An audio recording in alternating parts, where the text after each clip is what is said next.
ராமானுஜதயா பாத்திரம் ஞான வைராகியபூஷணம் ஸ்ரீமத்வேங்கடநாதாரியம் வந்தே வேதாந்ததேசிகம் யோ நித்யமச்யுதபதாம்புஜயுக்மருக்ம வியாமோஹதஸ்ததிதராணி திருணாய மேனே அஸ்மத்குரோர்பகவதோஸ்ய தயைகசிந்தோः ராமானுஜஸ்ய சரணௌ சரணம் பிரபத்யே. सौन्दर्यार्जितकोटिमन्मतवपुः श्रीसारतीर्थान्तिके श्रीमत्सुन्दरमूर्तिरत्र सततं सौन्दर्यवल्याश्रिया पश्यन् पूर्वदिशं विमानमपि वैतत् भद्रकोट्या स्वयं प्रत्यक्षः स च नागपत्तनतले ब्रह्मादिभिः सेवितः. श्रीमते सौन्दर्यवल्लीनायिका समेत श्री सौन्दर्यराजपरब्रह्मणे नमः. 108 திவதேச வைபவங்கள்ல சோழ நாட்டு திருப்பதிகளில் ஒன்றான திருநாகை என்று சொல்லக்கூடிய திவதேசத்தை தொடர்ந்து அனுபவித்துக் கொண்டு வருகிறோம். திருமங்கையாழ்வாராலே நாயிகா பாவத்திலே தோழிக்கு உரைக்கப்பட்டதான 10 பாசுரங்கள் பெரிய திருமொழி அனுபவம். 6 பாசுரங்களை அனுபவித்தோம். 7வது பாசுரத்தினாலே எம்பெருமானுடைய பெருமையை, அவருடைய பேரழகை, அவருடைய பரத்வத்தை, அவருடைய திவ்யமான சக்தியை, ஆச்சரியமான அவருடைய சேஷ்டிதங்களை எல்லாம் தான் கண்டு அனுபவித்தபடி பரகால நாயகி தோழிக்கு உரைக்கிறாள். பிணியவிழ் தாமரை முட்டலர்த்தும் பேரருளாளர்குள் யான் அறியேன் பணியும் என் நெஞ்சம் இதன் கொள் தோழி பண்டிவர் தம்மையும் கண்டறியோம் அணிகெழு தாமர என்ன கண்ணும் அங்கையும் பங்கயமேனி வானத்து அணிகெழு மாமுகிலேயும் ஒப்பர் அச்சோ ஒருவர் அழகியவா. இந்த எம்பெருமான் 4 திருத்தோள்களோடு சங்க சக்கரமெல்லாம் பிடிச்சுண்டு தாமரை கண்களோடும் கூட ஸ்ரீமன் நாராயணனுக்குரிய லட்சணங்களோடே இருப்பதை பார்த்து இவர் நிச்சயம் பெருமாளா இருக்கலாம், ஆனா எந்த திவதேசத்துல சேவித்த பெருமாள் அப்படின்னு தான் சட்டுன்னு ஞாபகம் வரமாட்டேன்றது. இப்போதான் புதுசா சேவிக்கிறாப்புல இருக்கு. ஆனா ஏற்கனவே சேவிச்சா மாதிரி, பழகினா மாதிரி, ரொம்ப நாள் பழகினா மாதிரியும் ஒரு உணர்வு ஏற்படுறது இவரை பார்த்தா. இதுக்கு முன்னால எந்த திவதேசத்துல இவரை சேவிச்சிருக்கேன், திருக்குடந்தையில சயனிச்சுருக்காரே ஒரு இளைஞர் யுவா, அந்த அமுதனா இவர், அல்லது திருமெய்ய மலையில உட்கார்ந்து இருக்காரே ஒரு மணவாளர் சத்தியமூர்த்தி பெருமாள், அவரா இவர், திருமாலிருஞ்சோல அழகரா இவர், திரு உறையூர்ல சேவை சாதிக்கக்கூடிய அழகிய மணவாளனா, கூடல் மாநகர்னு சொல்லக்கூடிய மதுரையில சேவை சாதிக்கக்கூடிய கூடல் அழகரா, எந்த திவதேசத்து எம்பெருமான் அப்படின்னு என்னால சொல்ல முடியல அப்படின்னு இந்த எம்பெருமானுடைய திருமேனி லட்சணங்களை உடைய மற்ற பெருமாள்களை எல்லாம் அப்படி ஒப்பிட்டு பார்த்துட்டு வரா. இவரோட கூட ஒருத்தரா ஒப்பிடுறா. அவராட்டமா தெரியறது, ஆனா அவர் தானான்னு உறுதியா சொல்லவும் முடியல அப்படின்னு மேல மேல வர்ணிச்சுட்டே வரா. இப்போ பேரருளாளர்கள் அப்படின்னு காஞ்சி தேவ பெருமாளும், பேரருளாளன் அப்படின்னா அதீதமான கருணையை உடையவன், ரொம்பவும் கருணாமூர்த்தி, கரை புரண்ட கருணை கடலை அப்படின்னார் சுவாமி தேசிகன். கரை புரண்ட கருணை கடல், சமுத்திரத்தினுடைய கரையை தாண்டி சுனாமி ஊருக்குள்ள வர மாதிரி எம்பெருமான்னு சொல்லக்கூடிய கருணா சமுத்திரம் அந்த சமுத்திர கரையில, அதாவது அஸ்திகிரி மலை மேல போய் அவனை சேவிக்கிறவாள மட்டும் இல்லாமல் சமுத்திர அலைகள் தன் எல்லையான சமுத்திரத்தை தாண்டி ஊருக்குள்ளும் வருவது போல உற்சவராக இருந்து கொண்டு உற்சவ சமயங்களில் அவாவா இருக்கிற இடத்தையும் தேடி வந்து அனுகிரகிக்கிறான் பெருமாள். அதனால கரை புரண்ட கருணை கடல், இவ்வளவுதான் அனுகிரகம் பண்ணுவார் அப்படின்னு ஒரு அளவிட்டு சொல்ல முடியாதபடிக்கு அதீதமான கிருபையை பொழியக்கூடிய கருணா மேகம் இது அப்படின்னு அர்த்தமாறுது. அந்த பேரருளாளர் நம்ம தேவ பெருமாள் தான் அப்படின்னு சுவாமி தேசிகன் மெய்வரத மான்மியத்துல ஸ்தாபித்தார். தேவ பெருமாளே இல்ல, பொதுவா பெருமாளே பேரருளாளன் தான் அப்படின்னு பகவான் அப்படின்னு வச்சுட்டாலும் ஸ்ரீமன் நாராயணனோ இவர், குறிப்பிட்டு காஞ்சி தேவ பெருமாளோ அருளாளர் என்றும் பேரருளாளர் என்றும் ஆழ்வார்களாலும் ஆச்சாரியர்களாலும் மங்களாசாசனம் பண்ணப்பட்ட தேவ பெருமாளோ, இன்னும் எந்தெந்த திவதேசத்து எம்பெருமான்களுக்கெல்லாம் பேரருளாளன் திருநாமமோ அவாளையெல்லாம் கூட இங்க கொள்ளலாம். தேரெழுந்தூர் பெருமாளுக்கு தேவராஜன் பேரருளாளன் நாமம், ஆமரிவேப்பன் மூலவருக்கு. காஞ்சி தேவ பெருமாளாட்டமே இருப்பார் பெருமாள் மூலவர். அதே மாதிரி திருநாங்கூர் திருப்பதிகள்ல திருச்செம்பொன்சை கோயிலின் உள்ளே அங்க ஒரு பேரருளாளர் தேவப்பெருமாள். அப்படி பேரருளாளன்னு சொல்லக்கூடிய திருநாமம் எந்த எந்த எம்பெருமான்களுக்கு வழங்கப்படுகிறதோ அவளையெல்லாம் கூட வச்சுக்கலாம். இங்க ஒருவேளை பேரருளாளரா பேரோ யான் அறியேன், எனக்கு தெரியல, பேரருளாளர் தான் அப்படின்னு என்னால் அடிச்சு சொல்ல முடியல. இங்க பேரருளாளர் அப்படின்னா ரொம்பவும் கருணை நிதியான பெருமாள், எல்லாருக்கும் அனுகிரகம் பண்ற பெருமாள் அப்படின்றத விட காஞ்சி தேவ பெருமாள் அப்படின்னு சொல்றதுதான் ரொம்ப பொருத்தம். எப்படின்னா ரொம்பவும் கருணையானவரா எனக்கு தெரியாது அப்படின்னு ஆழ்வார் வாக்குல இருந்து வரத்துக்கு பிரசக்தியே இல்லை. இந்த பரகால நாயகி இவன் சங்க சக்கரங்களை எல்லாம் ஏந்தி கொண்டு தாமரை கண்களோடு கூட பிராட்டிமார்களோடு கூட பிராட்டிமார்கள் அடிவருட பரதத்துவமா பிரகாசிச்சென்றிருக்கிறான்னு சொன்னவோ, அப்படி பிரகாசிக்கக்கூடிய வசந்த பரதத்துவமாக இருந்தாலும் என்னை ரசிக்கிறான், தாழ இறங்கி வந்து என்னோட சரிசமமா பழகிறான், தன்னுடைய மேன்மையெல்லாம் அப்படியே ஒதுக்கி வச்சுட்டோ ஓரங்கட்டி வச்சுட்டோ எளிமையோட கூட வந்து என்னோட கலந்துட்டான்னு சொல்றாளே, இப்படி பரம உசந்தவனா இருந்துண்டு பரதத்துவமா இருந்துண்டு இவளோட கூட இறங்கி வந்து பழகக்கூடியவன், கலக்கக்கூடியவன், இவளை ரசிக்கக்கூடியவன், நம் இல்லம் புகுந்து நின்னார்னு வேற சொன்னான். எங்கேயோ ஸ்ரீவைகுண்டத்துல இருக்கிற பெருமாள் நாம் வசிக்கக்கூடிய லோகமான இந்த பிரகிருதிக்கு, பூலோகத்திற்கு, நம்ம ஊருக்கு, நமக்கு சேவை சாதிக்கிறதுக்காக வந்து நின்று இருக்கான். ஒரு பெரிய மனுஷான்னா அவளை நாம தானே தேடி போய் சேவிக்கணும். ஆனா யாரானும் சேவிச்சிட மாட்டாளா, அவளுக்கு அனுகிரகம் பண்ணிட மாட்டோமான்னு நமக்கு முன்னாலேயே வந்து நின்று இருக்கானே பெருமாள், எத்தனை கருணாநிதின்னு வர்ணித்தாலே இதே பரகால நாயகி. நம்மில்லம் புகுந்து நின்னார், நம்பர் எல்லோராலும் நம்பப்படுபவர், எல்லாராலும் மகா விசுவாசத்தோட கூட சரணாகதி பண்ணப்படுபவர், யாருக்கு எந்த ஆபத்துனாலும் இவர் காலதான் போய் பிடிக்கிறா, அப்பேற்பட்ட நம்பிக்கைக்குரிய பாத்திரமாக இருந்தாலும் ஐந்தை மாநகரில் அமர்ந்தன எமக்காய் சுவாமி தேசிகன் அனுபவிக்கிறார். இந்த தேசிக நாயகிக்கு அனுகிரகம் பண்ணுவதற்காகவே திருவகீந்திரபுரத்துல என்னைக்கோ வந்து நின்றுட்டே உட்கார்ந்துட்டேன்னு தேவநாதன் வர்ணிக்கிறார். அந்த மாதிரி தேசிக நாயகி என்ன, பராங்குஷ நாயகி என்ன, பரகால நாயகி என்ன, இன்னும் எத்தனை அடியவர்கள் உண்டோ அத்தனை பேருக்கு அனுகிரகம் பண்றதுக்காகவும் தான் எம்பெருமான் அர்ச்சாவதாரமாக வந்து எழுந்தருளி இருக்கிறான். இத்தனை பேரையும் சேர்த்து இவா எல்லாருக்கும் அனுகிரகம் பண்ணக்கூடிய பெருமாள் அப்படின்னு பொதுவா சுவாமி நம்மாழ்வார் பின்னானார் வணங்கும் சோதி அப்படின்னு பிற்காலத்தவர் எல்லோருக்கும் ஒரே போக்கிடமான பெருமாள், ஒரே ஆச்சரியமான பெருமாள் அப்படின்னு காட்டி கொடுத்தார். அதனால இத்தனை கருணாமூர்த்தியா கருணையே வடிவெடுத்தவனா இருக்கான், வசந்த தன்னுடைய ஸ்தானத்தை விட்டுட்டு நமக்காக இறங்கி வந்திருக்கான், இந்த மாதிரி லோகத்துல பெரிய மனுஷா யார் நடந்துப்பா அப்படின்னு எல்லாம் வர்ணித்தவள். ரொம்பவும் இறக்க குணமுடையவரா இருப்பேரோ, ரொம்பவும் கருணாமூர்த்தியா இருப்பேரோ, பேரருளாளரா இருப்பேரோ எனக்கு தெரியாதுன்னு சொல்றதுக்கு பிரசக்தியே இல்லை. இதுக்கு முன்னாடி பல பாசுரங்கள்ல இந்த ஊர் பெருமாளோ அந்த ஊர் பெருமாளோன்னு சந்தேகப்பட்டு வந்தபடி பேரருளாளன் என்கிற திருநாமத்தினாலே அத்விதீயமாக கொண்டாடப்படுபவனான காஞ்சி தேவ பெருமாளோ அப்படின்னு அதிசயிக்கிறா, சந்தேகப்படுறான்னு கொண்டாடலாம். பேரருளாளருக்குள் இந்த பேரருளாளர் அப்படின்ற சப்தத்திற்கு ஆழ்வார் விசேஷனம் சொல்றார் ஒரு பாசுரத்துல, இதே திருமங்கை ஆழ்வார். தொழுதெழு தொண்டர்கள் தமக்கு பிணி ஒழித்து அமரர் பெருவிசும்பு அருளும் பேரருளாளன் எம்பெருமானை அப்படின்னு கலியனுடைய பாசுரம் இதே பெரிய திருமொழியில. தொழுது எழு தொண்டர்கள் தமக்கு, இந்த எம்பெருமானை சேவித்து சரணாகதி பண்ணக்கூடிய அடியவர்களுக்கு பிணி ஒழித்து, அவர்களுடைய சரீர நோய் என்ன, சரீரத்தினால அவ அனுபவிக்கக்கூடியதான கஷ்டங்கள் என்ன, அவளுடைய ஆத்மாவை தொத்தின்றிருக்கிற நோயின்னு சொல்லக்கூடியதான கர்மா என்ன, அந்த கர்மாவினாலே அவளுக்கு ஏற்படக்கூடியதான சம்சாரம் என்ன, அந்த சம்சாரத்திலே அவ உழல்வதற்கு காரணமாக அவளுக்கு பாரமா இருந்துருக்கிற அவளுடையதான சரீரம் என்ன, இதையெல்லாம் ஒழித்து அமரர் பெருவிசும்பு நித்தியசூரிகளுடையதான ஸ்ரீவைகுண்டத்தை அனுகிரகிக்கக்கூடிய பெரிய கருணாமூர்த்தியாம், பேரருளாளன், பெரிய அருளாளன், பெருமைமிக்க அருளாளன். அது என்ன சுவாமி பேரருளாளன், அருளாளன்னு சொன்னா போறாதோ சுவாமி, இவன் ஒன்னும் பண்ணல, இந்த சரணாகத்தன் பிரபன்னன்னு சொல்லக்கூடியவன் ஒண்ணுமே பண்ணல, உன்னை விட்டா எனக்கு வேற கதி இல்ல, உன் திருவடிகள் தான் எனக்கு கதி அப்படின்னு தாயார முன்னிட்டு இவன் திருவடிகள்ல விழுந்து சரணாகதி பண்றான்.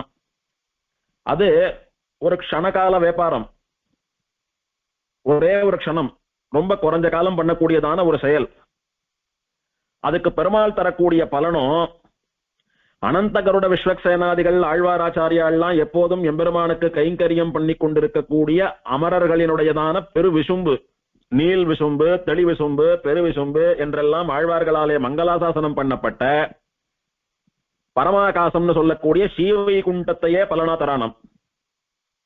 ஆமா, பெருமாள் உனக்கு வசந்த மோட்சத்தை கொடுத்திருக்காரு, அதுக்கு நீ என்ன பண்ணின? நான் ஒன்னும் பண்ணல, என்னால ஒன்னும் பண்ண முடியாதுன்றத தெரிவித்து அவன் திருவடிகள்ல சரணாகதி பண்ணி அவன் காலை கட்டின்டேன், வேற ஒன்னும் பண்ணல.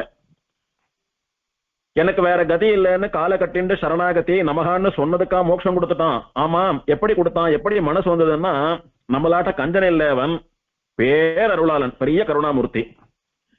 தொழுதெழு தொண்டர்கள் தமக்கு பிணி ஒழித்து அமரர் பெருவிசும்பு அருளும் பேரருளாளனும் பெருமானை.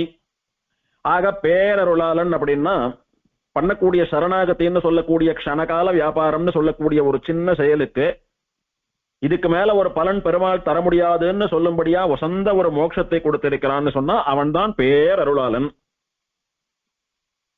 அங்கே பிணி ஒழித்துன்னு சொன்னார் ஒன்னும், அது அப்படியே இங்க பிணி அவிழ் அப்படின்னு சொல்றார். பிணியவிழ் தாமரை முட்டலர்த்தும் பேரருளாளர் கொள் யானறியேன்.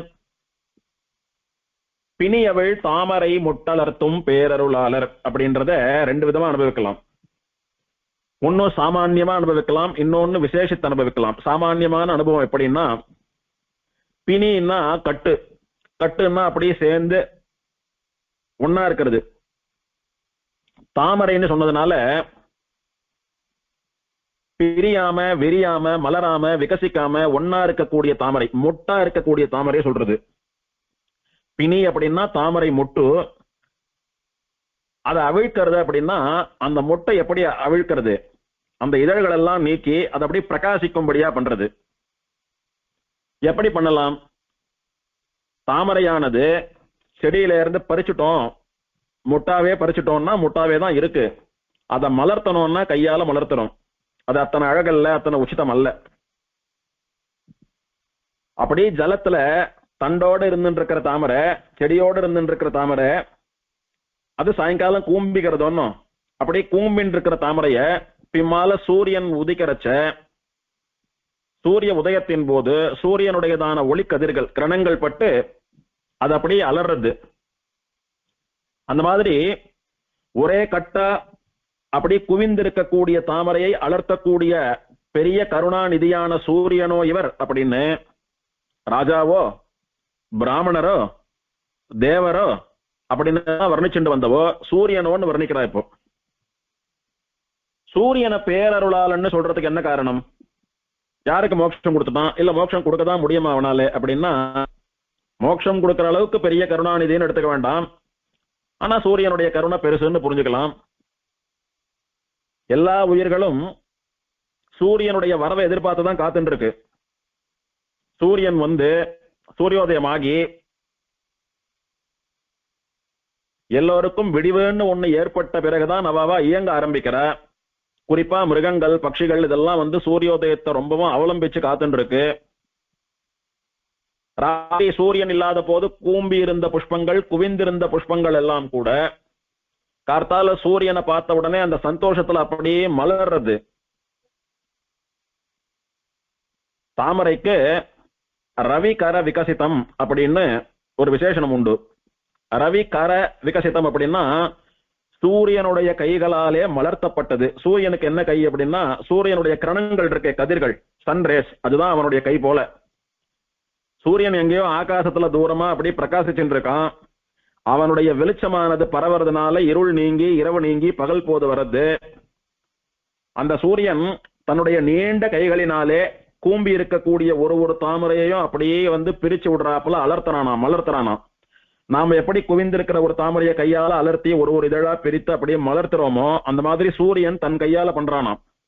அவனுடைய கை எதுன்னா அவனுடைய கிரணங்கள். ரவி கரம் அப்படின்னா ரவின்னு சொல்லக்கூடிய சூரியனுடையதான கைகள். விகசிதம் அப்படின்னா மலர்த்தப்பட்டது.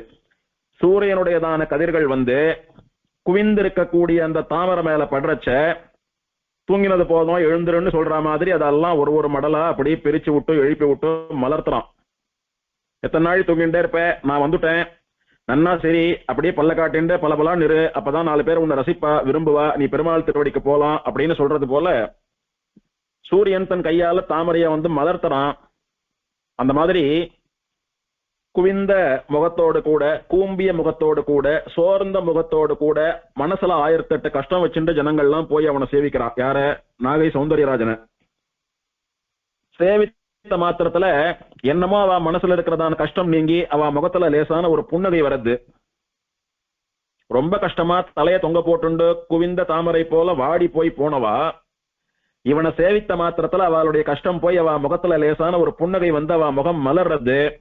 அந்த மாதிரி கஷ்டத்தோட குவிந்த தாமரை போல போய் சேவிக்கிற அடியவர்களை எல்லாம் மலர்த்தக்கூடிய, மொட்டவிழ்த்து விகசிக்க பண்ணக்கூடிய பேரருளாளான சூரியன் இவர் அப்படின்னு சொல்றா. சூரியன் சொன்னா போறாது. மனுஷர் இல்ல, பிராமணரா, தேவரா அப்படின்னு எல்லாம் சொன்னோம். ஆனா சூரியனுக்கு கூட இந்த மாதிரி 4 கரங்கள், சங்க சக்கரம் இதெல்லாம் இருக்கிறாப்புல தெரியலையே. குவிந்திருக்கக்கூடியவர்களை மலர்த்துவதனால வேணா இவர் கருணாநிதியான சூரியன் வச்சுக்கலாம், அது வேணா ஒத்துக்கலாம், அந்த அம்சத்துல சூரியன் சொல்லலாம். ஆனா கேவலம் இவர் சூரியன் தான், சூரியனுக்கு சமானம் தான், அதோட நிந்திர முடியாது. அப்ப என்ன அர்த்தம் சொல்லணும்னா, 2வது அனுபவம் பிணியவள் தாமரை மொட்டலர்த்தும் பேரருளாளர் அப்படின்னா மகான்களினுடைய, யோகிகளினுடைய, பக்தாளுடைய, பிரபன்னாளுடைய ஹிருதய புண்டரீகம், ஹிருத் புண்டரீகம்னு சொல்லக்கூடியதான இதய தாமரை இருக்கே, அந்த இதய தாமரை அப்படி மொக்கு போல மொட்டு போல குவிந்திருக்கிறது. அதை விகசிப்பிக்க பண்ணுகிறவர், அதை மலர்த்துபவர் அர்த்தம். யோகிகளினுடைய இதய தாமரை எப்படி மலரும்? அவளுடையதான கர்மாவிற்கு காரணமான பாவங்கள், கர்மா இதெல்லாம் தொலைய பெற்றால், கர்ம சம்பந்தமே இல்லைன்னா அந்த ஹிருத்புண்டரீகம்னு சொல்லக்கூடிய இதய தாமரையில எம்பெருமான அவ அனுபவித்துக் கொண்டோ, பக்தி யோகம் பண்ணி கொண்டோ, அஷ்டாங்க யோகம் எல்லாம் பண்ணி கொண்டோ பகவத் அனுபவத்தை பண்ணிட்டு இருப்பா. அதனால அவளுடைய ஹிருதய தாமரைன்னு சொல்லக்கூடியது மலர்கிறது. தாமரைக்கு சூரியன் நண்பனா. தன் நண்பனை பார்த்துட்டு இருக்கிற வரைக்கும், தன் நண்பனுடைய கை தன் மேல படுற வரைக்கும் தாமரை அப்படி சிரிச்சுண்டு பல்ல காட்டிண்டு சந்தோஷமா இருக்கு கார்த்தால இருந்து சாயங்காலம் வரைக்கும். எப்போது தன் நண்பனான சூரியன் மறையறானோ, அவன் கை எப்போ அது மேல நிறுத்துட்டானோ, அப்பவே அப்படியே வந்து சோகத்தோடு கூட என் நண்பன் இல்ல, இன்னும் ஒரு 12 மணி நேரத்துக்கு என்னோட இருக்க மாட்டான், அவனை நான் பார்க்க முடியாதுன்ற சோகத்துல அப்படியே சந்தோஷத்தை எல்லாம் குறைச்சுண்டு முகம் மாறி போய் அப்படியே தலையை தொங்க போட்டு அப்படியே வாடி வதங்கி சுருங்கி போறது, அழுதுண்டே தூங்கி போயிடுறது அப்படி நண்பன் இல்லையேன்னு. மறுநாள் கார்த்தால நண்பன் வந்து நான் வந்துட்டேன், நீ கவலைப்படாதேன்னு தோல்ல கை போட்டு தேத்தரச்ச, வந்துட்டியா எனக்கு சந்தோஷம்னு சொல்றது போல அப்படியே சிரிச்சுட்டு இருக்கு. அந்த மாதிரி இந்த இதய தாமரை இருக்க, அதுக்கு யார் நண்பன் அப்படின்னா, பாவம் கழியறது, கர்மா கழியறதுன்னு சொல்லக்கூடிய அந்த பவித்திரமான தன்மை, கர்ம சம்பந்தம் இல்லாமல் இருப்பது, பாவ சம்பந்தம் இல்லாமல் பவித்திரமாக இருப்பதுன்னு சொல்லக்கூடிய அந்த பவித்திரத்தை, கர்ம சுத்தி, ஆத்ம சுத்தி இருக்க, அதுதான் வந்து ஹிருதய தாமரைக்கு நண்பன். ஏன்னா அந்த ஹிருதய தாமரையில பெருமாள் எழுந்தருள் இருக்கிறார், அந்தர்யாமியா பெருமாள் இருக்கான். அந்த பெருமாளை இந்த ஜீவன் அனுபவிப்பதற்கு யோகம்னு பேரு. அதை அனுபவிக்க விடாம ஏதோ ஒண்ணு தடுக்கிறதுனா இவனுடைய கர்மா தடுக்கிறது. இப்ப நம்ம எல்லாருக்குள்ளயும் ஹிருத்புண்டரீகம், அதுல வந்து பெருமாள் அந்தர்யாமியா இருக்காருன்னு சொல்றோம், வாஸ்தவம் இருக்கார். ஆனா நம்மளால திருமழிசை பிரானாட்டமா, ஸ்ரீமன் நாதமணிகளாட்டமா, குருகை காவலப்பனாட்டமா பெருமாளை, நமக்குள்ள இருக்கிற பெருமாளை அந்தர்யாமியா அனுபவிக்க முடியறதா? முடியல. ஏன்னா அதுக்கு தடங்களா இருக்கிறது நம்முடைய கர்மா, கர்மாவினாலே ஏற்பட்ட அஞ்ஞானம். நமக்குள்ள இருக்கிற பெருமாளை நம்மளால சாட்சாத்காரம் பண்ண முடியாதபடிக்கு நம்ம கர்மா தடுக்கிறது, நம்ம அஞ்ஞானம் நம்மளை தடுக்கிறது. அந்த அஞ்ஞானத்தை நீக்கணும்னா கர்மம் கழிய பெற வேணும். அந்த கர்மத்தை கழிய பண்ணுகிற, கர்மம்னு சொல்லக்கூடிய, அஞ்ஞானம்னு சொல்லக்கூடிய காலராத்திரி, அந்தகாரம்னு சொல்லக்கூடிய ராத்திரி இருட்டு இருக்க, அந்த இருட்டை ஒழிக்கக்கூடிய சூரியன் யாருன்னா கருணாமூர்த்தியான கருணாநிதியான பெருமாள், தேவ பெருமாள். அந்த எம்பெருமான் சரணாகதி பண்ண க்ஷணத்துல, என்ன நீ சரணாகதி பண்ணிவிட்ட, இந்த சரணாகதியினுடைய பலனா இதுவரைக்கும் உனக்கு பலன் கொடுக்க தொடங்காத உன்னுடைய கர்மா அத்தனையையும் நான் இந்த க்ஷணத்துல அப்படி பஞ்சில போட்ட நெருப்ப போல, நெருப்பிலிட்ட பஞ்ச போல பொசிக்குடுறேன்னு சொல்லி பெருமாள் அழிச்சுடுறாரு. அப்படி அத்தனை கர்மாவையும் பெருமாள் அழிச்சுட்டா தலைக்கு மேல அத்தனை கர்மாவும் போயிடுறது, ஏதோ கொஞ்சம் ஒட்டின்னு இருக்கு. கிட்டத்தட்ட மொத்த கர்மாவும் கொஞ்சம் தவிர்த்து மொத்த கர்மாவும் போயிட்டபடினால கர்ம சம்பந்தம் இல்லாத இதயத்தாமரைன்னு சொல்லக்கூடிய ஹிருத்புண்டரீகம் ரொம்பவும் சுத்தமாயிடுறது. அது சூரியனை பார்த்த தாமரை போல சந்தோஷப்படுறது. இப்போ இனி பெருமாளை அனுபவிக்கிறதுக்கு, பெருமாளை அடையறதுக்கு, பெருமாளை யோகத்தினால சாட்சாத்காரம் பண்றதுக்கு அதுக்கு ஒரு தடையும் இல்லாத போயிடுது. அதனால பரம பக்தாலா பாகவதாலா இருக்கக்கூடிய மகான்களினுடைய ஹிருதயம்னு சொல்லக்கூடிய ஹிருத்புண்டரீகம் அப்படின்னு சொல்லக்கூடிய அவளுடைய ஹிருதய தாமரை கர்ம சம்பந்தத்தினாலும் பாவ சம்பந்தத்தினாலும் அஞ்ஞானத்தினாலும் இத்தனை நாள் அப்படி மூடின்றிருந்தது, கூம்பிருந்தது, கவிந்திருந்தது. அந்த பாவத்தை எல்லாம் நீக்கி சந்தோஷத்தினாலே அந்த ஹிருதய தாமரையை மலர்த்தினவர் இந்த எம்பெருமான் தேவப்பெருமாள். எப்படி தாமரையை மலர்த்தனர்? ஹிருதய தாமரைய பிணி ஒழித்து மலர்த்தனர், இங்க பிணி அவிழ்த்து மலர்த்தனர். அதுதான் விஷயம். அதனால அப்பேற்பட்ட காஞ்சி தேவப்பெருமாளோ இவர், பேரருளாள பெருமாளோ இவர், யானறியேன், எனக்கு தெரியல, தேவப்பெருமாள் தான் அப்படின்னு நிஷ்கர்ஷமா என்னால சொல்ல முடியல. தொழி என் நெஞ்சம் பணியும், இது என் கொள், என் நெஞ்சம் என் மனசு இருக்க இவரை பார்த்த மாத்திரத்துல சேவிச்சுடுத்து. என்ன ஆச்சரியம் இது! யாரையோ ஒருத்தரை பார்க்கிறோம், பார்த்து சுவாமி அடியேன் நமஸ்காரம்னு நாமளா கையை கூப்பினா உண்டு, இல்ல அடியேன் தேவரையரை சேவிக்கிறேன் தண்டன் சமர்ப்பிக்கிறேன்னு நாமளா விழுந்து சேவித்தா உண்டு. ஆனா அது என்னமோ இவரை பார்த்த மாத்திரத்துல தானா என் கை கூப்பின்னு எடுத்து, இவரை பார்த்து ரொம்ப வசந்தவரா இருக்கார், ரொம்ப தேஜஸ்வியா இருக்கார், ரொம்ப அழகா இருக்கார், ரொம்ப கருணையோட இருக்கார், பரதத்துவம் போல பிரகாசிக்கிறார், இவரை நாம சேவிக்கணும் அப்படின்னு நானா என் கையை கூப்பி சேவிக்கவே இல்லை, தானா என் கை இவரை பார்த்து கூப்பியது. அப்படி கீழே தொங்க போட்டு இருக்கிற என்னுடைய கைகளை கூட தானாக குவிக்கும்படியா கை கூப்பும்படியா பண்ணக்கூடியதான ஒரு ஆகர்ஷணம் உண்டு இவரிடத்துல. அது என்னன்னு தெரியல, பார்த்த மாத்திரத்துல கை தானா சேவிக்கிறது. இது என் கொள், இது என்ன ஆச்சரியம்!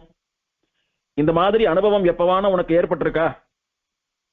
என் அறியாம என் கை இவரை பார்த்து கூப்பிடுறது. பண்டிவர தம்மையும் கண்டறியோம், இதுக்கு முன்னால இவரை நான் பார்த்ததும் கிடையாது. கண்ணும் அணிகெழு தாமரை என்ன அங்கையும், இவருடைய கண்களை பார்த்தா அழகிய தாமரைய போல மலர்ந்திருக்கு, தாமரைய ஒத்ததாக இருக்கிறது. கையும், அழகான இவருடைய திருக்கைகளும் பங்கயம் தாமரை தான். பெருமாளுடைய கண்ணு மட்டும் தாமரை அல்ல, அவருடைய கைகளும் தாமரை. அவர் கை என் மேல படுறச்ச எத்தனை மிருதுவா இருந்தது தெரியுமா? அவர் கையால என் தலையில வைத்து அனுகிரகம் பண்ணிக்கிற போது அவர் கை எத்தனை மென்மையா இருந்தது தெரியுமா? தாமரை எத்தனை அழகா மென்மையா வாசனை வீசக்கூடியதா இருக்கும், அந்த மாதிரி அவருடைய கைகளும் இருக்கின்றன. இப்படி கொஞ்சம் கொஞ்சமா ஏன் சொல்லிட்டு போறது? அவர் கண் தாமரை, கை தாமரைன்னு மொத்தமா சொல்லிடுறேன். பங்கய மேனி, அவர் திருமேனியே தாமரை தான். தாமரை காடு பூத்து நீடு அப்படின்னு ஆழ்வார் சொன்னது போல அவருடைய திருவடியிலிருந்து திருமுடி வரைக்கும் அவர் திருமேனி மொத்தம் தாமரை தான். திருவடி தாமரைகள், பத்மநாபம்னு சொல்லக்கூடிய தொப்புள் தாமரை, திரு மார்பு தாமரை, திரு முகம் தாமரை, திரு கண்கள் தாமரை, திரு கைகள் தாமரை, திரு உதடுகள் தாமரைன்னு திருமேனியே தாமரை தான். பங்கயமேனி, தாமரை போன்ற திருமேனி, வானத்து அணிகெழுமா முகிலேயும் ஒப்பர்.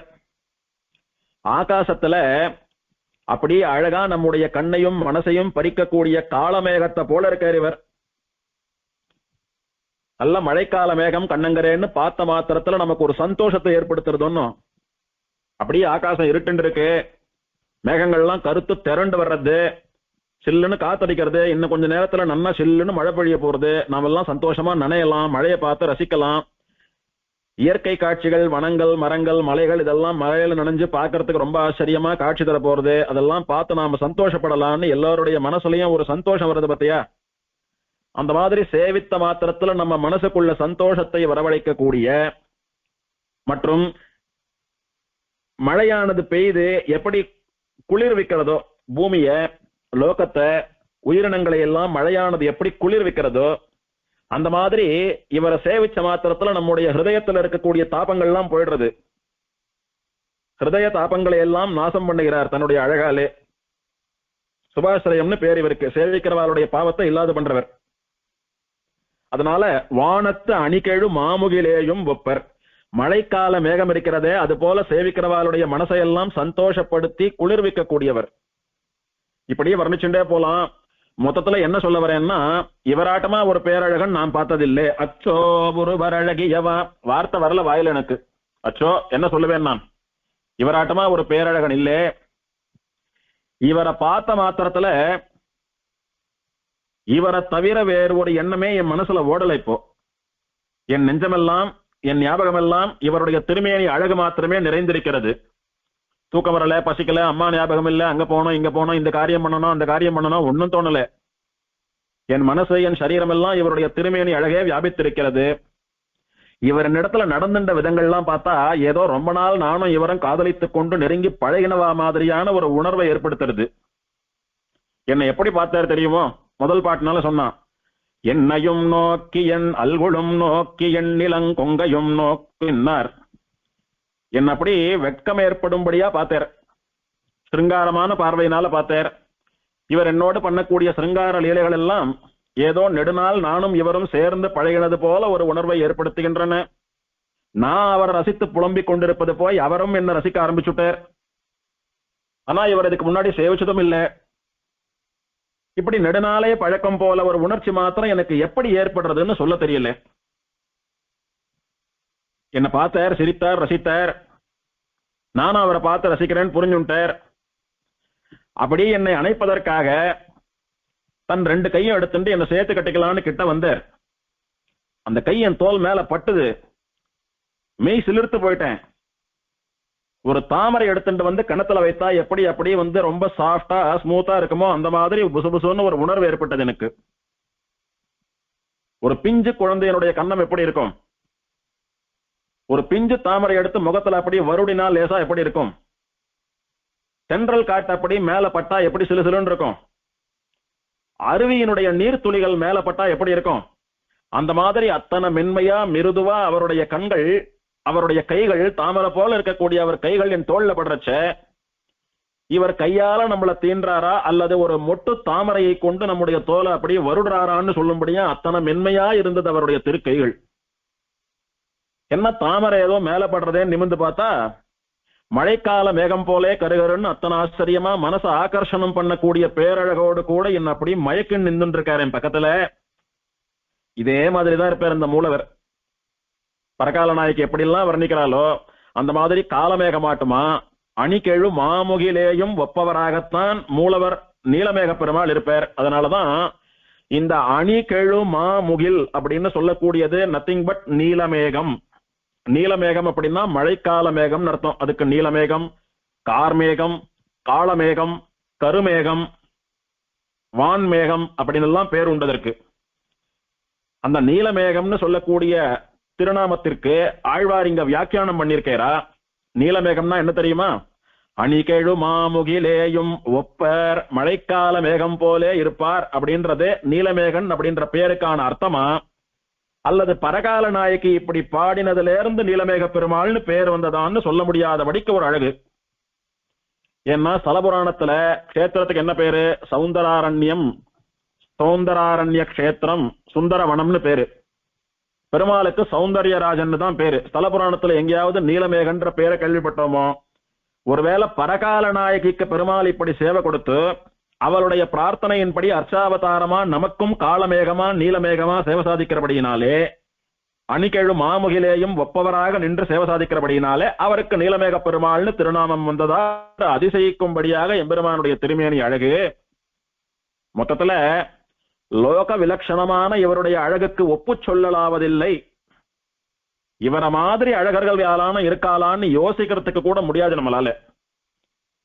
இவர் பெருமாளாகவே இருந்தாலும் மற்ற பெருமாள்கள் கூட இவர் அழகுக்கு சமானம் இல்லை அப்படின்னு முடிச்சுட்டா. அச்சோ ஒருவர் அழகியவா, அழகியவன் அப்படின்னா இவன் ஒருத்தன் தான். பெருமாள்கள்லாம் அழகுதான். இது வரைக்கும் நான் சொல்லிட்டு வந்த பெருமாள்கள்லாம் அழகுதான். இவரா அவரான்னு கேட்டவாள்லாம் அழகான பெருமாள்கள் தான். ஆனா எல்லாரோடையும் இவர் ஒப்பிட்டு பாக்குறேன், எல்லார விடவும் ஒரு படி மேலதான் விலட்சணமா இருக்கு இவருடைய அழகு. அதனால ஒருவர் அழகியவா, த ஒன் அண்ட் ஒன்லி அழகன் இவன். அதனால அழகியார்னு பேரை கொடுத்துட்டார். பாசுரம், மஞ்சுயர் மாமதி தீண்ட நீண்ட மாலிருஞ்சோலை மணாளர் வந்து என் நெஞ்சுள்ளும் கண்ணுள்ளும் நின்னு நீங்கார் நீர்மலையார் கொள் நினைக்க மாட்டேன் மஞ்சுயர் பொன்மலை மேலெழுந்த மாமுகில் போன்னுலர் வந்து காணீர் அஞ்சிரை புள்ளு முன்னேறி வந்தார் அச்சோ ஒருவரழகியவா. தேவப்பெருமாளான்னு கேட்டால் ஒன்னும் இப்போ திருமாலிருஞ்சோலை அழகரான்னு கேட்கிறா, திருநீர்மலை பெருமாளான்னு கேட்கிறா. ஏன் திடீர்னு இந்த ரெண்டு பெருமாள்கள் ஞாபகத்துக்கு வரா பரகால நாயகிக்கு? எத்தனையோ பெருமாள் ஞாபகம் வந்தா சுவாமி, இவா ரெண்டு பேரும் வந்துட்டு போறா உடுமை. அப்படி இல்ல, அணி கெழும் மா முகிலேயும் ஒப்பர். சமுத்திர ஜலத்தை நன்னா உறிஞ்சு சாட்டு அத்தனை ஜலத்தையும் தேக்கி வச்சுண்டு நன்ன கருகருன்னு மழைக்கால மேகம் எப்படி சில்லுன்னு பார்ப்பதற்கு கண்களை ஆகர்ஷணம் பண்ணும்படியா அழகா இருக்கோ, அப்படி இருக்கார் இந்த பெருமாள். நீலமேகன்னு வர்ணித்தால் ஒன்னும் அந்த மழைக்கால மேகங்கள் எல்லாம் தவழ்ந்து செல்லக்கூடிய திருமாலிருஞ்சோல மலைன்னு ஒண்ணு இருக்கு. திருமாலிருஞ்சோல மலை மேல எப்போதும் மழை மேகங்கள் அப்படி தவழ்ந்து இருக்கும். அந்த மழையானது நூபுரகங்கான்னு சொல்லக்கூடிய சிலம்பாராக பொழியும். பொழிந்து எம்பெருமானுடைய கருணையோடு கூட கலந்து இந்த லோகத்தை க்ஷேமமா வச்சுருக்கோம். அந்த திருமாலிருஞ்சோல ஞாபகம் வந்துடுத்து. எதனால? இவரை மழைக்கால மேகம்னு சொன்னதுனால அந்த மழைக்கால மேகம் தவழ்ந்து விளையாடக்கூடிய திருமாலிருஞ்சோல மலை ஞாபகம் வந்துடுத்து இவளுக்கு. அங்க இருக்கிற பெருமாள் மட்டும் லேஸ்பட்டவனா? அழகரனே பேராச்சு. திருமாலிரும் சோலை நின்ன சுந்தரனைன்னு மங்களாசாசனம் ஒண்ணும். அவனுக்கு என்ன பேரு? அழகன்னே பேரு. கல்லழகர், அழகர், சுந்தரன், சுந்தர தோளுடையான், சுந்தர பாகு. இவன் சௌந்தரன் அண்ணா அப்படின்னா அவன் சுந்தரன். சௌந்தரம், சௌந்தரியம், சுந்தரம் எல்லாம் ஒண்ணுதானே. வார்த்தைகள் வேற இருந்தாலும் அர்த்தம் ஒண்ணுதானே. அதனால இந்த அழகுக்கு ஒப்ப அவனும் இருக்கிறபடினால ஒருவேளை அவன் தான் வந்து இங்க நின்று இருக்கானோ. அதுவும் யார் தெரியுமா? அவன் மணாலன், அழகான மாப்பிள்ளை அந்த அழகன். அப்படி நெஞ்ச நிமித்தண்டு சங்க சக்கரங்களை எல்லாம் ஏந்திண்டு அப்படி குதிரை மேலையும் பள்ளக்களையும் போறச்ச ஒரு மாப்பிள்ளை ஊர்வலம் போல இருக்கே, அந்த பெருமாள் தான் இங்க வந்து நின்று இருக்கான். நீர்மலையார்க்குள் மேகம்னு சொல்லக்கூடியது வெறும் மேகம் அல்ல, சாதாரணமா இருக்கக்கூடிய அப்படி பாஸ் ஆகக்கூடிய நார்மல் கிளவுட்ஸ் கிடையாது. அது சாம்பல் நிறத்தில் இருக்கக்கூடியது. அது இல்ல, இது நீருண்ட மேகம், காலமேகம், மழைக்கால மேகம், நீல மேகம், கண்ணங்கரேன்னு இருக்கும். நம்ம பிளாக் கிறிஸ்டல் போல இருக்கும் இது. அப்படி நீருண்ட மேகமாட்டமா நீர் வண்ணன் அப்படின்ற பெயர்ல திருநீர்மலையில ஒருத்தன் சேவை சாதிக்கிறானே, அவனோ இவன்? நீர்மலையார்கொள் திருநீர்மலையில சேவை சாதிக்கக்கூடிய நீர் வண்ணனோ? மழைக்கால மேகம் கருப்பா இருக்குன்னு சொல்றோமே, எப்படி கருப்பாச்சு? நீரை சாட்டு சாட்டு சாட்டு சாட்டு எப்பவும் நீரோட இருக்கிறதுனால, நீர் சம்பந்தத்துல இருக்கிறதுனால அப்படி தெரியறது. அது அந்த நீர் வண்ணத்திலேயே ஒருத்தருக்கானே நீர் வண்ணன்னு, ஒருவேளை அந்த பெருமாள் தானோ அப்படின்னு திருமாலிருஞ்சோல அழகரோ திருநீர்மலை பெருமாளோ அப்படின்னு வர்ணிக்கிற. என்ன சொல்றா? மஞ்சுயர் மாமதி தீண்ட நீண்ட மாலிருஞ்சோலை மணாலர். மஞ்சு உயர், மஞ்சு அப்படின்னா மேகம், மஞ்சு உயர் அப்படின்னா மேகம் வரைக்கும் உயர்ந்ததாக இருக்கக்கூடிய மேக மண்டலம் இருக்கே, மேகங்கள்லாம் வசிக்கக்கூடியதான இடம், அந்த அளவு வசந்து நிற்கக்கூடிய மாமதி தீண்ட. மாமதி அப்படின்னா சந்திரன், சந்திரன் தீண்டக்கூடிய அளவுக்கு நீண்டிருக்கிற மாலிருஞ்சோலை, திருமாலிருஞ்சோலைன்னு சொல்லக்கூடிய மலைக்கு வர்ணனம் இது. திருமாலிருஞ்சோல மலை எப்படி இருக்கும்? மேகமண்டலம் அளவும் உயர்ந்திருக்கிறதாம். அதனாலதான் மேகங்கள் அது மேலேயே அப்படி தவழ்ந்து விளையாடுறாப்புல தெரிகிறது. மேகங்கள்லாம் திருமாலிருஞ்சோல மலை மேல, திருமாலிருஞ்சோல மலையினுடைய மடியில தவழறது போல இருக்கே. அது எதனால தெரியுமா? ஏன் அப்படி தெரியறது தெரியுமா? கிளவுட் ஜோன், அந்த மேகமண்டலம் வரைக்கும் இந்த திருமாலிருஞ்சோல மலை வளர்ந்து நிக்கிறது. மாமதி தீண்ட, சந்திரன் வந்து இது மேல அப்படி தொடும்படியா இருக்கான். சந்திரன் அப்படியே குனிந்து தன் கையால தொட்டானா திருமாலிருஞ்சோல மலையை தொட்டுடுறானா. சந்திரனே திருமாலிருஞ்சோல மலை மேலதான் இருக்கானோன்னு சொல்லும்படியா இருக்கான் கீழே இருந்து பார்த்தா. அந்த சந்திரனுடையதான சம்பந்தமும் திருமாலிருஞ்சோல மலைக்கு உண்டு. விமானத்திற்கு சோமச்சந்திர விமானம்னு பேரு. சந்திரன் தபஸ் பண்ணி பெருமாளை சேவித்ததான இடம் அது. திருவேங்கடமலையிலையும் சந்திரன் தபஸ் பண்ணி பெருமாள் அனுகிரகத்தினால எழுந்த அழகை பெற்றிருக்கிறான். திருமாலிருஞ்சோலை மலையிலும் சந்திரன் தபஸ் பண்ணி பெருமாளால் அனுகிரகம் பெற்றிருக்கிறான். அதனால திருமாலிருஞ்சோலை மலையில் இருக்கக்கூடிய பெருமாளை அண்டி அணுகி அவரை ஆசிரியித்து அவரிடத்துல வரம் பெறுவதற்காக சந்திரனானவன் எப்போதும் திருமாலிருஞ்சோலை மலையை தீண்டி அந்த மலையினுடைய ஸ்பர்சம் தனக்கு வேணும். மலைக்கு வந்து ஆகாச கங்கான்னு சொல்லக்கூடிய நூபுர கங்காவிலே தீர்த்தமாடி அழகரை சேவித்து தன் குறைகள் எல்லாம் நீங்க பெற வேண்டும் என்பதற்காக சந்திரனானவன் அந்த மலை மேல சஞ்சரித்திருக்கான். அப்படி மேகத்தளவும் வளர்ந்து சந்திரன் தொடும்படியாக இருக்கக்கூடிய திருமாலிருஞ்சோலைன்னு சொல்லக்கூடிய மலை, அந்த மலையிலே நின்று கொண்டு அந்த மலைக்கு அலங்காரமாக இருக்கக்கூடிய அழகர் யாருன்னா மணவாளர், மணவாள பிள்ளை, மாப்பிள. அழகன் அலங்காரன் மலை. அழகன் அலங்காரன்னா என்ன? விஷ்ணுகோ அலங்கார பிரியகான்னு சொல்ற மாதிரி நிறைய திருவாபரணங்கள் சாத்துப்படி எல்லாம் சாத்திக்கிறதுல ரொம்ப பிரியமானவன்றது ஒரு அர்த்தம். இன்னொரு அர்த்தம் அத்தியாச்சரியமான திருமாலிருஞ்சோலை மலைக்கு அலங்காரமாக இருக்கக்கூடியவன். மலை அப்படி பெருசா பறந்து விரிந்து இருக்கு. அந்த மலையில இந்த அழகர் கோயில் மட்டும் இல்ல, அந்த மலை மேல இந்த அழகர் மாத்திரம் நிக்கலன்னா சாமான்யமான மலைகளை போல 10ஓட 11 போயிருக்கும். இவ்வளவு புகழ், இவ்வளவு பிரசக்தி அந்த மலைக்கு வந்திருக்காது. திருமலையில திருவேங்கடமுடையானுடைய சம்பந்தத்தினாலதான் திருமலைக்கு பெருமை. அந்த மாதிரி அழகன் அலங்காரன் மலை.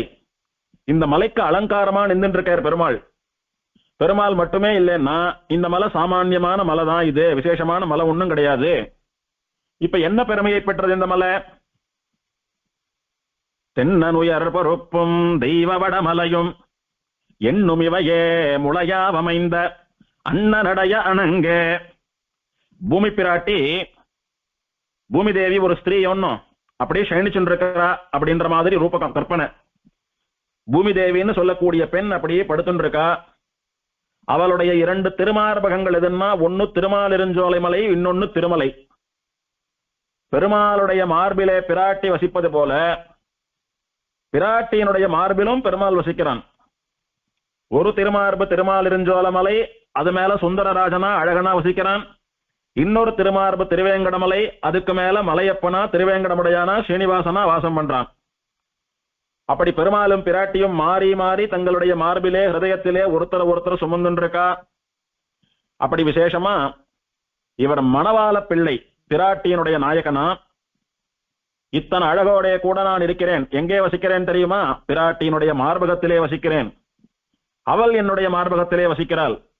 இப்படி நாங்க 2 பேரும் ஒருத்தருக்கு ஒருத்தர் ரொம்பவும் காதலோடு கூட எங்களை ஹிருதயத்திலே வச்சு தாங்குன்னு தாங்கிக்கிறவா நாங்க 2 பேரும். ஆதர்சமான தம்பதிகள், திவ்ய தம்பதிகள் அப்படின்னு சொல்லும்படியா இருக்கக்கூடிய மாப்பிள்ளை இருக்கிற மணவாளர், அழகிய மணவாளன் திருமாலிருஞ்சோலை சுந்தரராஜ பெருமாள் வந்து அவர்தான் திருமாலிருஞ்சோலையை விட்டுட்டு இங்க வந்துட்டார் நாகப்பட்டினத்துக்கு. பிராட்டியினிடத்துல இருக்கக்கூடிய ஆசையினால அவளுடைய திருமார்பகமான திருமாலிருஞ்சோலை மலையில நின்று இருந்தாரே அழகிய மணவாளர், அவர் அங்க விட்டுட்டு இங்க வந்துட்டார். ஏன்னா இந்த பரகால நாயகியினுடைய அழகு அவர் அப்படியே ஈர்க்க பண்ணியது. இவ்வளவு அழகான பரகால நாயகி நம்மளை சேவிக்கிறதுக்கு நாகப்பட்டினத்துல வந்து நின்று இருக்கா. அவளை அனுபவிக்கிறத, அவளை ரசிக்கிறத விட்டுட்டு இங்க என்ன பண்ணிட்டு இருக்கோம்னு சொல்லி இவளுடைய பேரழகினாலே ஈர்க்கப்பட்டு திருமாலிருஞ்சோலையில் இருக்கக்கூடிய சுந்தரராஜன் சொல்லக்கூடிய அழகிய மணவாளன் நாகப்பட்டினத்துக்கு வந்துட்டானாம். வந்து திருமாலிருஞ்சோலை மலையை விட்டு இங்கு வந்து நாகப்பட்டினத்துக்கு வந்து என் நெஞ்சுள்ளும் கண்ணுள்ளும் நின்று நீங்கார்.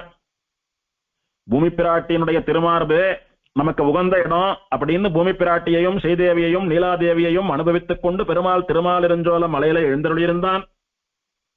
பரம பக்தையான பரகால நாயகியையும் அவளுடைய திருமேனி அழகையும் பார்த்த மாத்திரத்துல இப்படி ஒரு நல்ல குணக்கடலான ஒரு பெண், இப்படி பேரழகியான ஒரு பெண், இப்படி செய்து வைத்த செதுக்கி வைத்த சிலை போலே கட்டழகியாக இருக்கக்கூடிய ஒரு பெண், அதுவும் நம்ம மேல அத்தனை பரபக்தியோடு கூட வந்து நம்மளை ஆசிரியக்கிறா.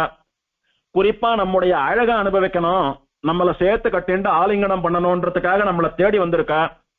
அவ தேடி வந்து நாகப்பட்டினத்துல நிக்கிறச்ச நாம இங்க திருமாலிருஞ்சோலை மலையில உட்கார்ந்துட்டு இருந்தா சரிப்படுமோ? இப்போதே அவளை தேடி நாம போய் நம்மளுடைய அழக அவளுக்கு அனுபவமா கொடுத்து நம்முடைய அனுபவத்தை அவளுக்கு தரணும் அப்படின்னு புறட்டு வந்துட்டேறோம். அழகர் நாகப்பட்டினத்துக்கு வந்து ஒரு க்ஷணம் சேவை சாதிச்சுட்டு திரும்ப திருமாலிருஞ்சோலை மலைக்கு போயிடல. என் நெஞ்சுள்ளும் கண்ணுள்ளும் நின்று நீங்கார். வந்தவர் நேர பரகால நாயகியினுடைய நெஞ்சில அப்படியே ஆசனம் போட்டு உட்கார்ந்துட்டார்.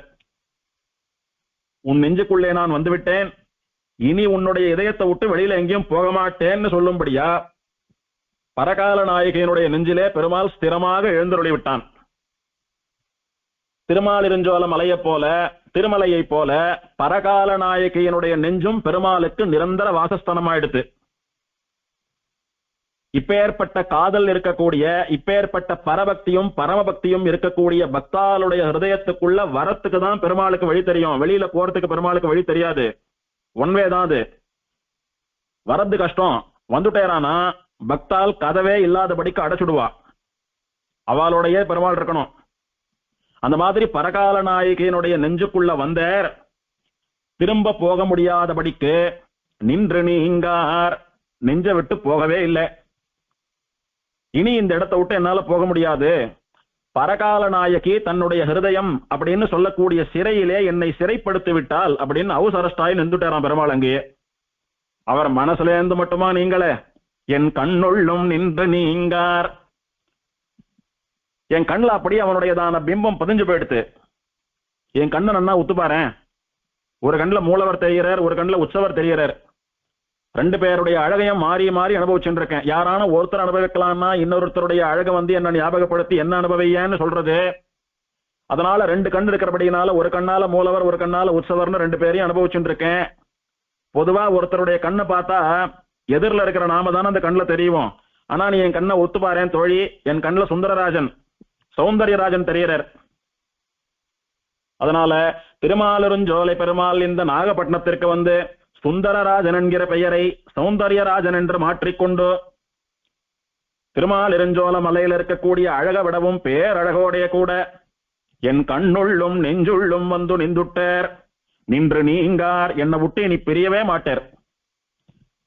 என் நினைப்பெல்லாம் அவனுடைய திருமேனி அழகிலேயே இருக்கும். அதனால என்னைக்கு என் கண்ணை பார்த்தாலும் இந்த பெருமாள் தான் தெரியவர். என் மனசுக்குள்ளே இந்த பெருமாள் தான் இருக்கார். நீர்மலையார்கொள்.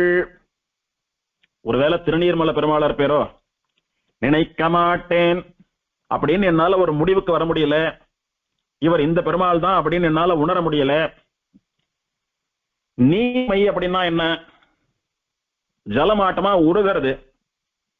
ஜலம் ரொம்ப படிச்சவாளுக்கு மட்டும்தான், ரொம்ப அழகானவாளுக்கு மட்டும்தான், வசந்த குளத்துல பிறந்தவாளுக்கு மட்டும்தான், பெரிய அந்தஸ்துல சொத்து சுகத்தோடு இருக்கிறவாளுக்கு மட்டும்தான் ஏதான உண்டோ? ஜலம் எல்லாருக்கும் இறங்கி அனுகிரகம் பண்ணக்கூடியது. யார் சாட்டாலும் தாகம் தீர்க்கும், யார் குளித்தாலும் அழுக்க போக்கும், யார் வாரி மேல இறைச்சுண்டாலும் தாபத்தை சமணம் பண்ணி குளிர்ச்சியாக்கும். எல்லாருக்கும் பொதுவானது தானே ஜலம். அந்த மாதிரி ஜலமாட்டமா இவன் பக்தி பண்றானா இல்லையா, இவன் நல்லவனா கெட்டவனா, இவன் நம்ம மேல உண்மையாவே பக்தியா இருக்கானா இல்லையா அப்படின்னு எல்லாம் பார்க்காமல் யார் வந்து சேவித்தாலும் அனுகிரகம் பண்ணக்கூடிய ஜலமாட்டமா எல்லாருக்கும் பாரபட்சம் இல்லாமல் அனுகிரகம் பண்ணக்கூடிய, மழை எப்படி வேண்டியவா வேண்டாதவான்னு பார்க்காம எல்லாருக்கும் பொதுவா பொழியறதோ அந்த மாதிரி எல்லாருக்கும் கருணை மழையை பொழியக்கூடிய திருநீர்மலை பெருமாள் தான் இவர். நீர் வண்ணன், நீர்மையே வடிவெடுத்தவர். நீருக்கு என்னென்ன குணங்கள் உண்டோ அதுவேதான் அவருக்கு உண்டு. மழைக்கால மேகம் தீர்த்தத்தை சாட்டு சாட்டு அதனுடைய நிறத்தை இது ஏறிட்டுக் கொண்டிருக்கிறது போல நீலமேகனா இருந்துருக்கான். சமுத்திரத்துல இருக்கிற ஜலத்தை பார்த்தா நீளமா இருக்கு. மழைக்கால மேகமும் கருநீளமா இருக்கு. நீளமான சமுத்திர ஜலத்தை சாட்டு சாட்டு இது நீளமா போயிடுத்து. அந்த நீரை சாட்டதுனால நீருடைய வண்ணம் இந்த மேகத்துக்கு வந்துடுத்து. இந்த அணிகேழு கார்முகிலேயும் ஒப்ப நீர் வண்ணன் வந்து நின்னார். மழைக்கால மேகம் போல இருக்கக்கூடிய திருநீர்மலை பெருமாள் வந்து நின்னாரோ தெரியல, என்னால சொல்ல முடியல, யாருன்னு தெரியல. ரெண்டு பேர்ல எப்படி வந்தார் தெரியுமோ? அஞ்சிரை புள்ளும் ஒன்றேறி வந்தார். அழகிய சிறகுகளை உடைய கருடன் சொல்லக்கூடிய பெரிய திருவடி வாகனத்துல வந்து இறங்கினர்.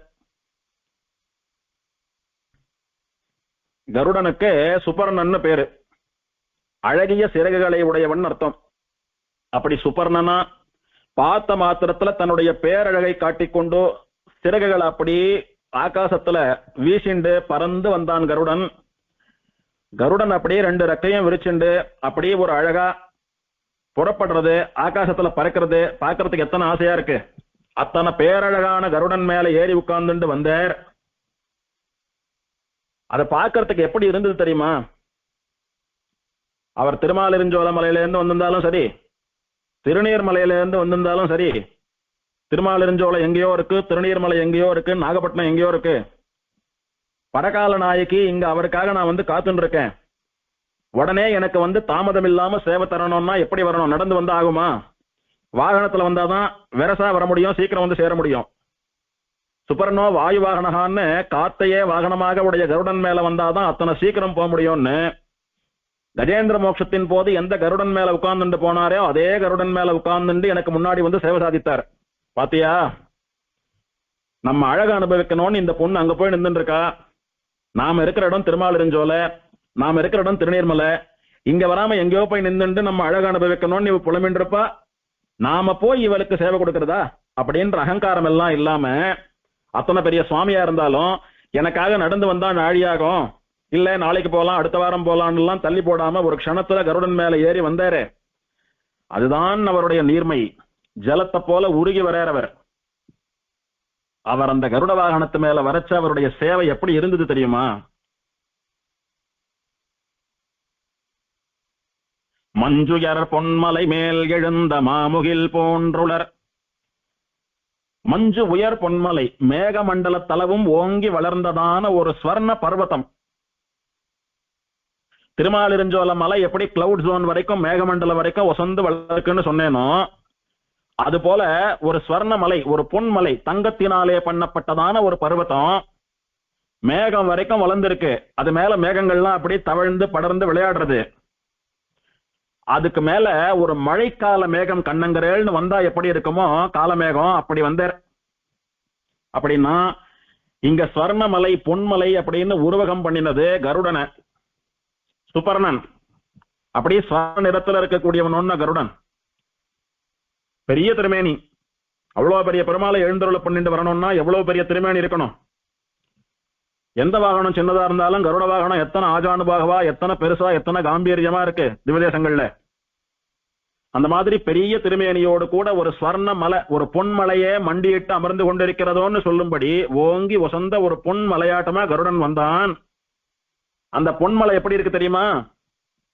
மேகங்களை கிழிச்சுண்டு மேகங்களை தீண்டிண்டு வருது. பாக்குறதுக்கு இந்த பொன் மலைக்கு மேல மேகங்கள்லாம் விளையாடுறது போல தெரியுது. எப்படி திருமலைக்கு மேல மேகங்கள் விளையாடுறதோ, திருமாலிருஞ்சோல மலைக்கு மேல மேகங்கள் விளையாடுறதோ, திருநீர் மலைக்கு மேல மேகங்கள் விளையாடுறதோ, இந்த மலையெல்லாம் பாக்குறதுக்கு செடி கொடிகள் நிறைந்திருக்கிறபடினால பச்சை பசேல்னு பச்சை மலையா இருக்கு, பச்சைமா மலையா இருக்கு.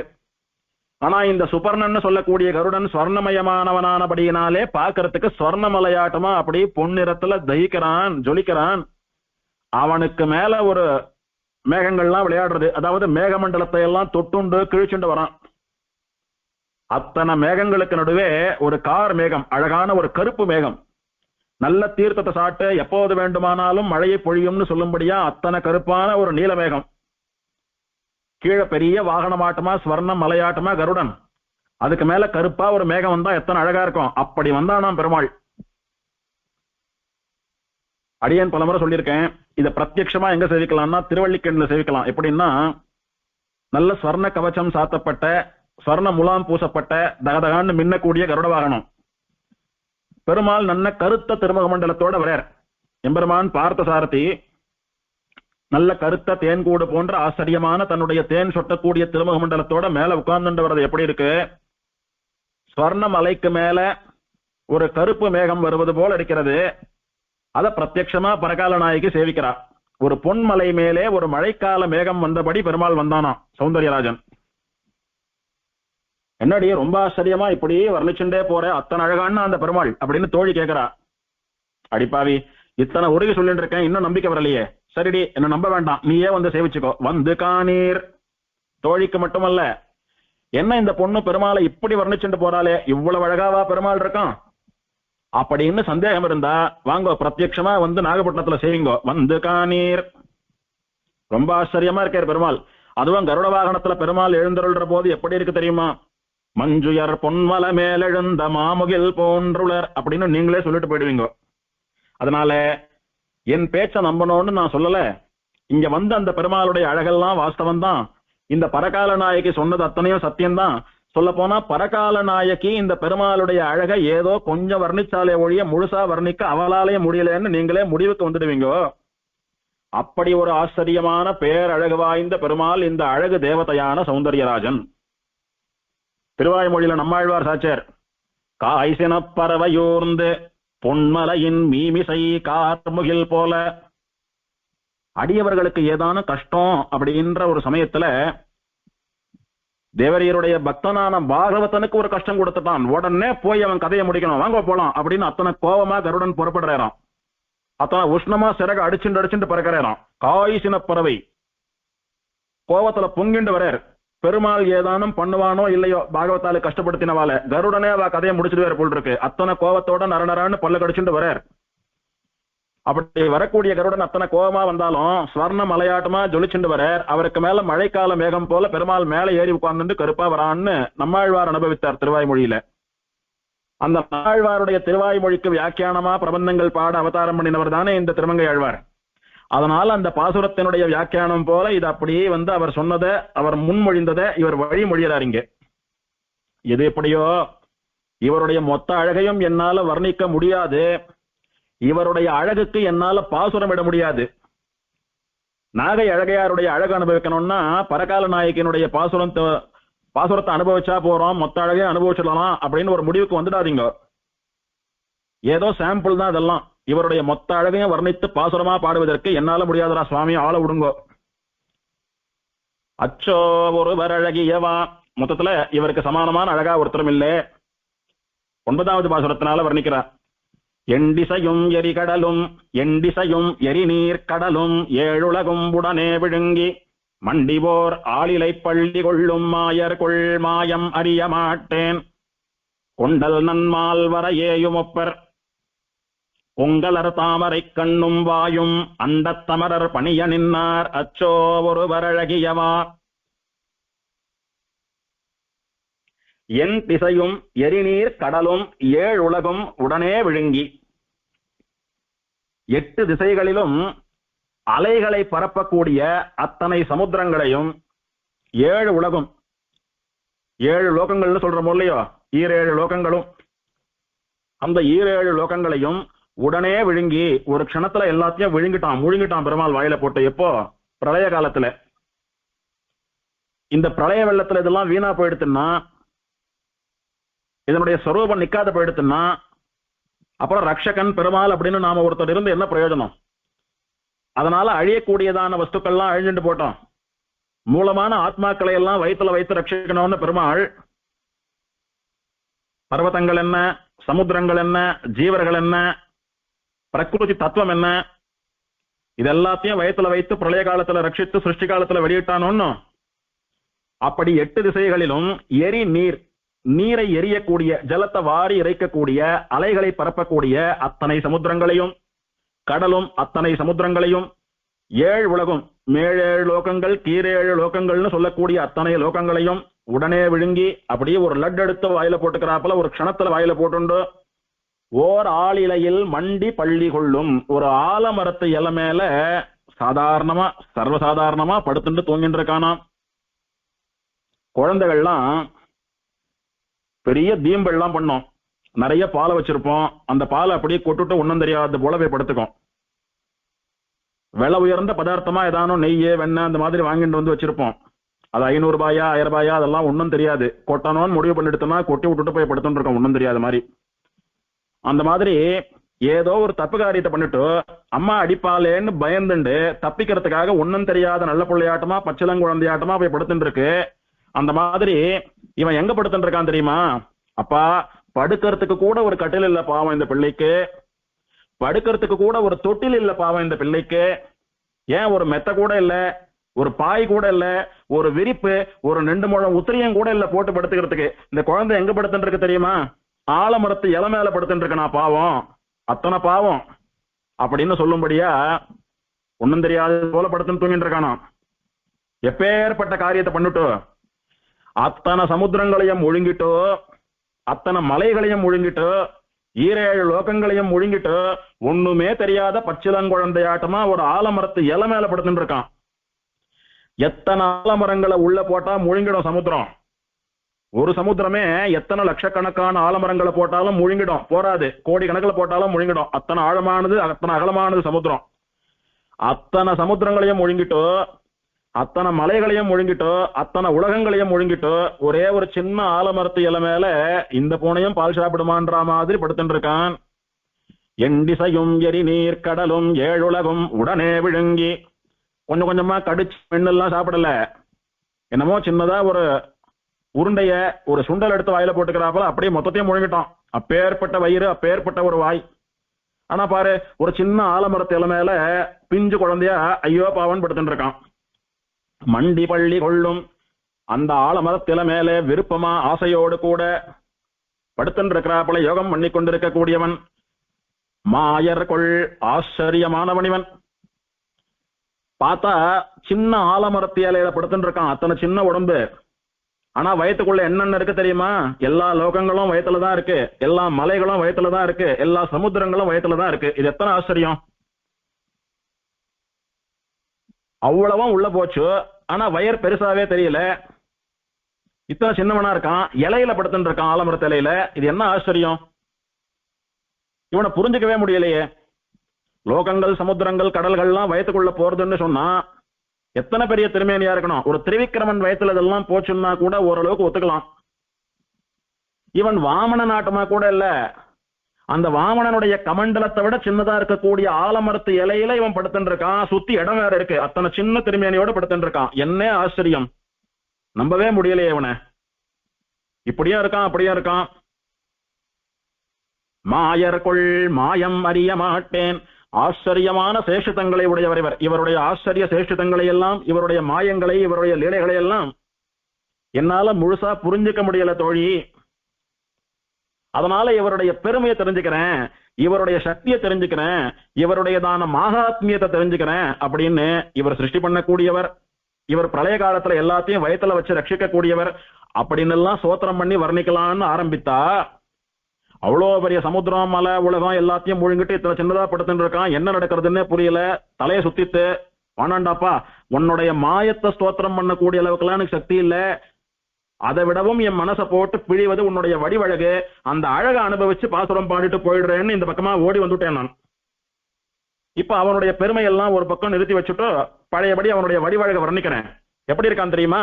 கொண்டல் நல் மால் வரையேயும் ஒப்பர். கொண்டல் நிறைய ஜலத்தை சாட்டு இருக்கக்கூடிய மழைக்கால மேகம், நீருண்ட மேகம் போல நல் மால் வரை அழகிய பெரிய மலையை ஒத்திருக்கிறார். அப்படின்னா இவருடைய நிறம், இவருடைய திருமேனி நிறம், இவர் கலரை பார்த்தா மழைக்கால மேகம் போல கருநீலமா இருக்க, நீலமேக பெருமாள்னு திருநாமம். ஆலமாமரத்து இலை மேல படுத்துட்டு இருந்தாருன்னு வர்ணிச்சதுனால ரொம்ப சின்ன மூர்த்தியா இருக்காரோ, சாலக்கிராம அளவுலதான் இருப்பாரோன்னு நினைச்சுக்காத. நல்மால் வரையேயும் ஒப்பர். ஆலமரத்து இலையில அடங்கி படுக்கிற திருமேனியும் இவனால எடுக்க முடியும். 2-3 அடியில வாமனனாவும் வர முடியும், 2-3 லோகங்களை அடக்கியாண்ட திரிவிக்கிரமனாவும் வர முடியும். இங்க நாகப்பட்டினத்துல இருக்கிற மாதிரி மலையாட்டமா கம்பீரமா நிக்கிற அளவுலயும் வர முடியும். நான் சேவிச்சது யாருன்னா, நீருண்ட மேகத்தினுடைய நிறத்திலும் மலை போல கம்பீரமான சரீரத்திலும் இருக்கக்கூடிய ஒரு பெருமாளை, நாகப்பட்டினம் நீலமேக பெருமாளை சௌந்தர்யராஜனை நான் சேவித்தேன்னு சொல்றான். கொண்டல் நல் மால் வரையேயும் ஒப்பர். நீருண்ட மேக நிறத்திலும் மலையை போன்ற திருமேனியிலும் சேவை சாதிக்கிறார். பார்க்கறதுக்கு மலையாட்டமா இருக்கார், நீர் மேகமா இருக்கார். கண்ணும் வாயும் கொங்கலர் தாமரை. இவருடைய திருக்கண்கள்லாம் எப்படி இருக்கு தெரியுமா? மலர்ந்த தாமரையை போல இருக்கு. இவருடைய வாயை திறந்து அப்படி ஏதோ ஆசையா பேச வரார், அது அப்படி தாமரை மலர்றது போல இருக்கு. இவர் கண்ணும் வாயும் நல்ல வாசனையை வீசக்கூடிய மென்மையான, பார்த்தாலே நம்முடைய மனசை கவரக்கூடிய பேர் அழகோடைய கூட இளம் சிவப்பா அப்படி பெருமாள் வாயை திறக்கிறார், கண்ணை திறக்கிறார். தாமரை கண்ணறிவர், தாமரை வாயறிவர். அண்டத்து அமரர் பணிய நின்றார் அச்சோ ஒருவர் அழகியவா. அண்ட சராசரத்திலும் இருக்கக்கூடிய தேவர்கள்லாம் வந்து இவரை சாஷ்டாங்கமா விழுந்து சேவிக்கிறா. ஸ்ரீவைகுண்டம்னு சொல்லக்கூடிய நித்திய சூரிகள்லாம் வந்து சேவிக்கிறா. பரமபதத்துல இருக்கக்கூடிய அனந்தகரோட விஸ்வக்சேனாதிகள்லாம் வந்து சாஷ்டாங்கமா சேவிக்கிறா. அப்படி ஒரு அழகு இவருடையது. இவருடைய அழகுக்கு மயங்கி அவெல்லாம் சேவிக்கிறா. அப்பேற்பட்ட பேரழகர். இவராட்டமா ஒரு அழகரை நான் பார்த்ததில்லை. இங்க ஒரு விசேஷத்தை அனுபவிக்கணும். தாமரை அன்ன கண்ணும் அப்படின்னு தாமரை கண்கள்னு சொல்லிட்டு அண்டத்து அமரர் பணிய நின்றார்னா, அண்டத்தமரர் ஏன் வந்து பணியறான்னா தாமரை கண்களை உடையவனாக இருக்கிறபடியினால வந்து பணியறா. தாமரை கண்ணுடையவனாக இருத்தல்னு சொல்லக்கூடியது பரமாத்மாவினுடைய லட்சணம். பரபிரம்மம் எப்படி இருக்கும்னா தாமரை போன்ற கண்களை வைத்துக் கொண்டிருக்கும்னு வேதம் வர்ணிக்கிறது. அதனால இவர் தாமரை கண்ணன் பரமாத்மா.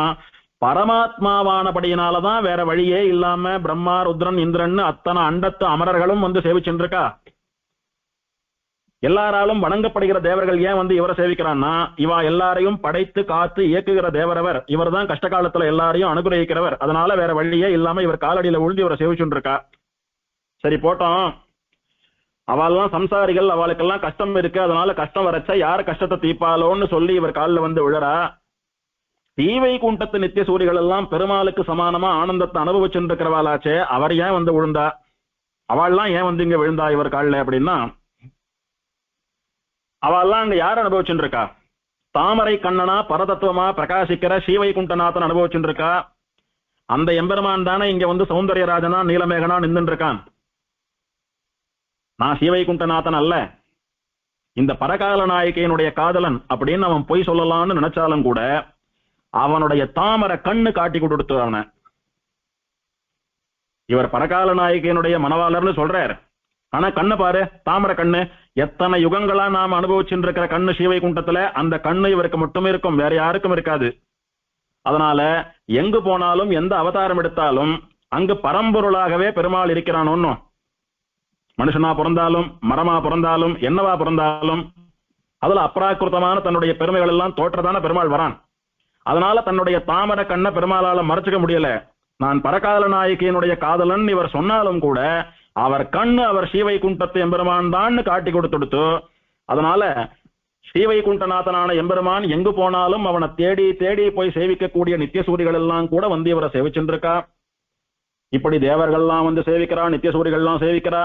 நித்திய சூரிகள் சேவிக்கிறதுனால இவர் தான் பரதத்துவம்னு தெரிஞ்சுட்டேன். இதுக்கு மேல இவர் யாரோ அப்படின்ற சந்தேகம் எனக்கு வராது. ஏன்னா நித்திய சூரிகளே வந்து சேவிக்கிறான்னா பெருமாளையும் பிராட்டியையும் தவிர நித்திய சூரிகள் யாரையும் சேவிக்க மாட்டா. இவர் பிராட்டி அல்ல, அந்த பிராட்டி வசிக்கக்கூடிய மார்பையுடைய பெருமாள். அதனால இவர் ஸ்ரீமன் நாராயணன் பரதத்துவம் என்பதை நான் தெரிந்து கொண்டேன். தேவர்கள்லாம் வந்து சேவிக்கிறதுனால எனக்கு என்ன தெரியறது, என்ன தோன்றது தெரியுமா? ஆபத்து காலத்துல மற்றவாளுடைய ஆபத்தை தீர்க்கக்கூடிய தெய்வம்னு புரியறது எனக்கு. ஏன்னா தேவர்கள்லாம் அத்தனை சீக்கிரமா வந்து பெருமாள் எல்லாம் சேவிக்க மாட்டா. எப்போது அவளுக்கு வந்து தாங்க முடியாத துயரம் கஷ்டம் வரதோ அந்த கஷ்ட காலத்துல தங்களை காப்பாற்றுற சக்தி பெருமாளுக்கு மட்டுமே உண்டுன்னு தெரிந்து உற்ற போது அன்றி நீங்கள் ஒருவன் என்று உணர மாட்டீர்னு அந்த சமயத்துல மட்டும்தான் வந்து பெருமாள் கால பிடிப்பா. அப்பேற்பட்ட தேவர்கள்லாம் வந்து பெருமாளை சேவிச்சுட்டு இருக்கான்னா அவளுடைய கஷ்ட காலத்துல எல்லாம் அவளுக்கு ஞாபகம் வந்து அவளுடைய கஷ்டத்தை நீக்கி வைக்கக்கூடிய ஸ்ரீமன் நாராயணன் தான் இவன் அப்படின்னு நான் முடிவுக்கு வந்துட்டேன். அப்பேற்பட்ட பரதெய்வம் இது. வணங்காமுடிகளையும் வந்து சேவிக்காதவாளையும் வந்து சேவிக்க பண்ணும்படியான பேரழகோடைய கூட எம்பெருமான் இங்கே எழுந்தருளி இருக்கிறான். அதனால நான் எத்தனை வர்ணித்தாலும் நீங்க வந்து சேவித்தாதான் அவனுடைய தான் அழகு உங்களுக்கு முழு அனுபவிக்கும்படியாக இருக்கும். எனக்கு ஒரு பயம் வந்துருத்து திடீர்னு. பிரம்மா ருத்ரன் இந்திரன் முதலான தேவர்கள்லாம் வந்து சேவிக்கிறா, ஸ்ரீவைகுண்டத்து நித்திய சூரிகள்லாம் சேவிக்கிறா. இவாள்லாம் சேவிக்கிற அளவுக்கு பெரிய பெருமாள் இவர். அப்படி இருக்கிறச்ச சாதாரண மனுஷி இந்த பரகால நாயகி, நான் எப்படி அவரை போய் சேவிக்கிறது? திருப்பார்கடல்ல தேவர்கள் மட்டுமே சேவிக்கிறாளோன்னோ, ஸ்ரீவைகுண்டத்துல நித்திய சூரிகள் மட்டுமே சேவிக்கிறாளோன்னோ, ஸ்ரீவைகுண்டத்துல நித்திய சூரிகளாலும் முக்தர்களாலும் மட்டுமே சேவிக்கக்கூடிய அந்த பெருமாளை தேவர்கள் ரிஷிகள் நாமோ யாருமே சேவிக்க முடியாது. அவளுக்கு மட்டுமே அந்த பெருமாள். அந்த மாதிரி திருப்பார்கடல் பெருமாள் ரிஷிகளுக்கும் தேவர்களுக்கும் மட்டுமே, வேற யாரும் சேவிக்க முடியாது. இப்ப அவ ரெண்டு பேரும் இங்க வந்து இவனை சேவிச்சுட்டு இருக்கான்னு சொன்னா இவன் அந்த மாதிரி விஐபிகளோட பெருமாள். அதனால நாமெல்லாம் கிட்ட நெருங்க கூட முடியாதுன்னு ஒரு பயம் வந்துடுத்து. ஆனாலும் வெக்கம் இல்லாம அவன் பின்னாடியே போய் அவனையே ஸ்தோத்திரம் பண்ணிட்டு இருக்கேன், அவன் முன்னால நின்றுட்டு இருக்கேன். என்ன காரணம்னா அவனுடைய பரத்வம், அவனுடைய மேன்மை அவனை பார்த்து பயந்து ஒதுங்கும்படியாக இருந்தாலும் அவனுடைய அழகு மேல் விழுந்து கொண்டு அனுபவிக்கும்படியான அழகு. அதனால அந்த அழகுல வாய் புதைத்து பேசுவது அறியாமல், அங்கிருந்து வரக்கூடிய வழி தெரியாமல், ஒரு தேன்ல ஒரு வண்டு விழுந்துடுத்துன்னா எப்படி மயக்கத்துல போதையில இருக்கும் அந்த மாதிரி அவனுடைய அழகுல நான் மூழ்கி போய் அங்கேயே இருந்து அவனுடைய அழகு அனுபவிச்சுண்டு பாடிட்டு இருக்கேன்னு சொல்றான்.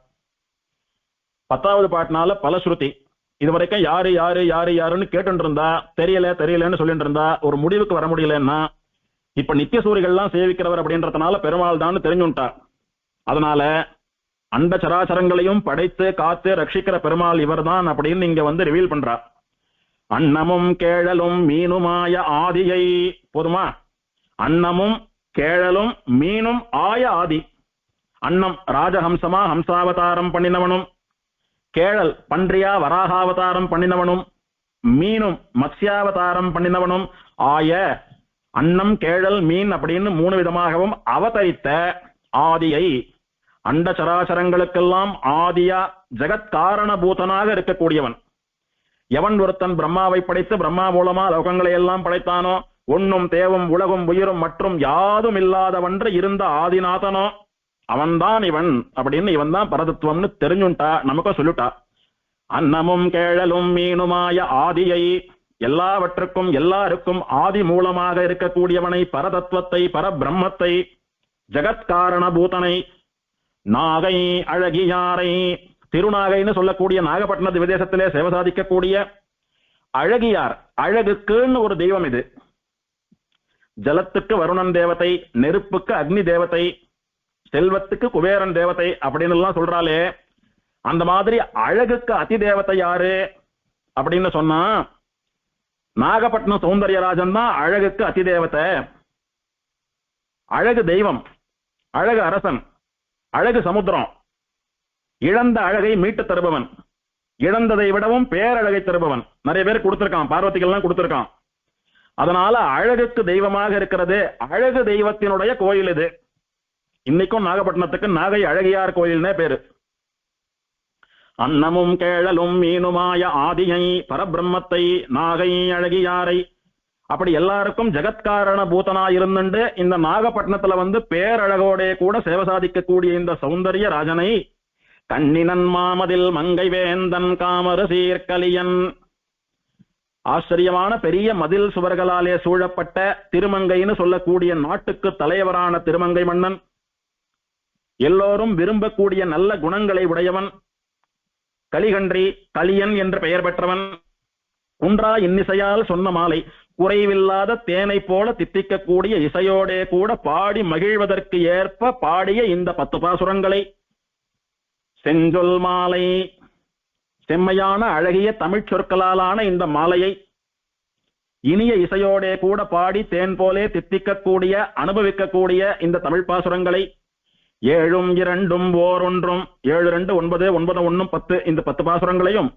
வல்லார் சேவிக்கிறவா, அர்த்தத்தை அனுபவிக்கிறவா, கத்துண்டு அர்த்தத்துல ஆழங்கால் படுறவா, இவாள்லாம் மன்னவராய் இந்த லோகத்துல சக்கரவர்த்திகளாட்டமா எல்லா சுகங்களையும் அனுபவித்துக் கொண்டிருந்து வாழ்நாள் வரைக்கும் ராஜாவாட்டமா ஒரு குறையும் இல்லாம வாழ்ந்துண்டு உலகாண்டு இந்த உலகை வென்று ஆண்டு ஜெயித்து வாழ்க்கையில ஜெயித்து மீண்டும் அதுக்கு மேலையும் வானவராய் ஸ்ரீவைகுண்டத்துல முக்தர்களாகி மகிழ்வெய்துவரே நித்யானந்தம்னு சொல்லக்கூடிய மோட்சத்தை அடைவார்கள். அழகு ராஜாவாகவும் பல அவதாரங்களை பண்ணினாகவும் ஜெகத்காரண பூதனாகவும் இருக்கக்கூடிய இந்த திருநாகை சௌந்தர்யராஜன் மேலே கலியன் பாடின இந்த 10 பாசுரங்களையும் பக்தியோடே கூட சேவித்து அதனுடைய அர்த்தத்திலே ஆழங்கால் பட்டு அவனை அனுபவிக்கிறவா இந்த வாழ்நாள் முழுக்க ராஜாக்களை போல ஒரு குறையும் இல்லாமல் ஓஹோன்னு வாழ்ந்து இந்த சரீரத்தினுடைய முடிவிலே நாகை அழகியாருடைய திருவடிகள்ல ஸ்ரீவைகுண்டத்துல முக்தாத்மாக்களா நித்தியவாசம் பண்ணிண்டு காலத்துக்கும் மோட்சத்துல இருந்துருப்பா. அந்த எம்பெருமானுடைய அழகிலே மயங்கி அவன் திருவடிகளிலே விழுந்து சரணாகதி பண்ணினவாளுக்கு அவன் தன்னை தன் அழகை தன்னுடைய வாசஸ்தானமான ஸ்ரீவைகுண்டத்தை கொடுப்பான். அவன் எப்படி சௌந்தர்ய ராஜனோ நாகப்பட்டினத்துக்கு ராஜாவோ அந்த மாதிரி நம்மையும் கூட வாழற காலத்துல ராஜாவாட்டமா வாழ வைப்பான். வாழும் போதும் ஒரு குறையும் இல்லை, மோட்சமும் கொடுப்பான். அப்படி எல்லா சுகங்களுக்காகவும் இந்த எம்பெருமானுடைய திருவடியிலே அவன் அழகை அனுபவித்து சரணாகதி பண்ணுங்கள் அப்படின்னு ஆழ்வார் பலன் சொல்றார். இந்த 10 பாசுரங்களையும் சொல்றவாளுக்கு வாழ்நாள் முழுக்க எல்லா லாபங்களும் ஏற்பட்டு மோட்சமும் கிடைக்கும். இதோட கூட பரகால நாயகியினுடைய அனுபவம் முடிகிறது, திருநாகை திவதேச வைபவமும் முடிகிறது. ஸ்ரீமதே சௌந்தர்யவல்லி நாயிகா சமேத சௌந்தர்ய ராஜ பரபிரம்மனே நமஹ. ஆழ்வாரெம்பெருமானார் சீரார் தூப்புள் திருவேங்கடமுடையான் திருவடிகளே சரணம்.